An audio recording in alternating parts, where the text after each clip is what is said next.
ஜனாதிபதி இன்று மிக முக்கியமான அரச நிறுவனம் ஒன்றுக்கான விஜயத்தை மேற்கொண்டாரு.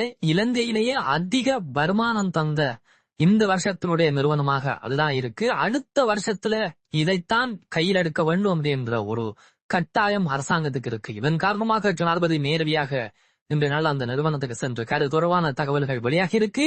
இலங்கையில 50க்கும் குறைவான மாணவர்களை கொண்ட 1600 பாடசாலைகள் இருக்கு. இந்த மாதிரி நிறைய முக்கியமான செய்திகள் இன்றைய செய்திகள்ல இருக்கு. அதுக்கு முதல்ல இன்றைய தாலி மாநகர சபை கூட்டத்துல மிகப்பெரிய அளவான அமளி துமளி இடம்பெற்றிருந்தது. எதிர்கட்சிகள் தண்ணீர் பூத்தல்கள்ல இருந்து தண்ணீரை எடுத்து வீசி அங்கு மிகப்பெரிய ஒரு கலவரத்துல ஈடுபட்டு இருந்தாங்க. 30 நிமிடங்கள் சபை குத்தி வைக்கப்பட்டது. தொடர்ந்து மீண்டும் சபை ஆரம்பிக்கப்பட்டது. யாழ்ப்பாணத்துல மட்டுமல்ல, ஜாலியிலையும் பரபரப்பான சபை கூட்டங்கள் நடக்குது. 2024ஆம் ஆண்டு இலங்கைக்கு இறக்குமதி செய்யப்பட்ட தரம் குறைந்த மருந்துகள் இப்பொழுது அகற்றப்பட்டிருக்கிறது. மருந்துகள் மட்டுமில்ல, உபகரணங்கள், மருத்துவ உபகரணங்கள் அகற்றப்பட்டிருக்கு.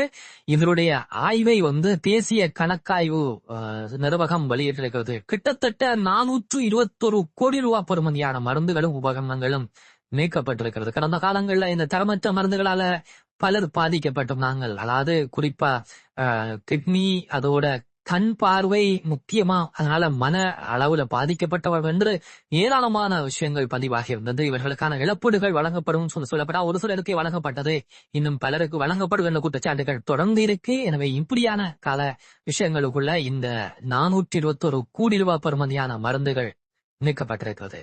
இலங்கையில 50 பேருக்கும் குறைவான பாடசாலைகள் இருப்பதாக கல்வி அமைச்சு ஒரு அறிக்கையில வெளியிட்டிருக்காங்க. 1646 பாடசாலைகள், 50க்கும் குறைந்த மாணவர்கள் கல்வி கற்கிறாங்க இலங்கையில இருக்கிற பாடசாலைகள்ல. போன வருஷம் 1555 இருந்தது. இந்த வருஷம் 2024 எவ்வளவு இருந்திருக்கு, 2026 பாருங்க கிட்டத்தட்ட 100 பாடசாலைகளுக்கு மேல அதிகரிச்சிருக்கிறது. 50க்கும் குறைவான மாணவர்கள் கல்வி கற்கின்ற பாடசாலைகளாக இந்த பாடசாலைகள் மீது இப்பொழுது கவனம் செலுத்தப்படுகிறது. இப்படி இதை உண்டாக்கலாம் அல்லது இதுக்கு என்ன மாற்று வழி இருக்கிறது, இதற்காக ஆசிரியர்கள் அங்கு என்னதான் 50 மாணவர்கள் இருந்தாலும் அந்த பாடசாலையிலேயே எவ்வளவு பாடசாலைகள்ல ஒரு வகுப்புல 45 மாணவர்கள் இருப்பாங்க. ஆனா ஒரு பாடசாலையிலே 50 பேர் தான் இருக்காங்க. அதுவும் 1665 பாடசாலைகள் இருக்கு. இந்த கல்வி அமைச்சருடைய உத்தியோகபூர்வமான தகவல்.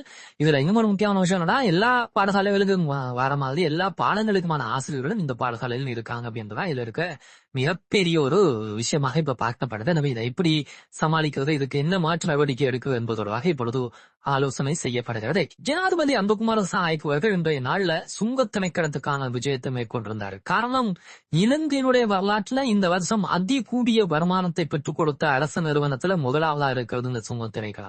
காரணம்னு சொன்னா அந்த அளவு இறக்குமதி நடைபெற்றது, அந்த அளவு வரி வருமானம், இது எல்லாமே கடந்த கால அரசாங்கத்துல இருந்து மாறுபட்டிருந்தது.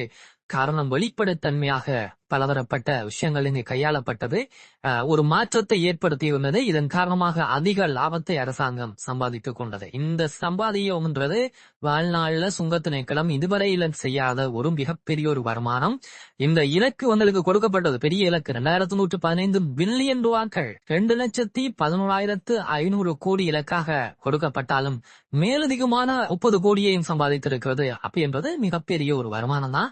இந்த வருமானத்தை இன்னும் அதிகரிக்கும் நோக்கம் இப்பொழுது அரசாங்கத்துக்கு இருக்கிறது. காரணம், இந்த இடர்களால் மிகப்பெரிய அளவான பின்னடைவை பொருளாதார ரீதியில ஏற்படுத்தக்கூடிய வாய்ப்புகள் இருக்கும்னு சொல்லி எதிர்பார்க்கப்படுகிறது கடந்த வருஷத்துல. எனவே இதெல்லாத்தையும் சமாளிப்பதற்காக இந்த மாதிரியான திணைக்களங்களை சக்திமயப்படுத்துறதுக்காக இப்பொழுது மிகப்பெரிய கவனம் அரசாங்கத்தால் செலுத்தப்படுது. ஜனாதிபதி இன்று நேரடியாக அங்கு சென்று 2026ஆம் ஆண்டு சுங்க திணைக்களத்தினுடைய அடுத்த கட்ட நகர்வுகள் எப்படி இருக்க போது, டிஜிட்டல் மயமாக்கம் முழுமையாக இருக்க போது, இதனால இன்னும் அதிக வருமானத்தை பெறக்கூடிய வாய்ப்பை உருவாக்குவதாக ஜனாதிபதி இன்று அங்கு சென்றிருந்தாரு. எனவே இந்த விஷயங்கள் தான் பொதுவா இன்று பார்க்கப்பட்ட சுருக்கமான செய்திகள். அடுத்த வீடியோல நான் உங்களை சந்திக்கிறேன். நன்றி, வணக்கம்.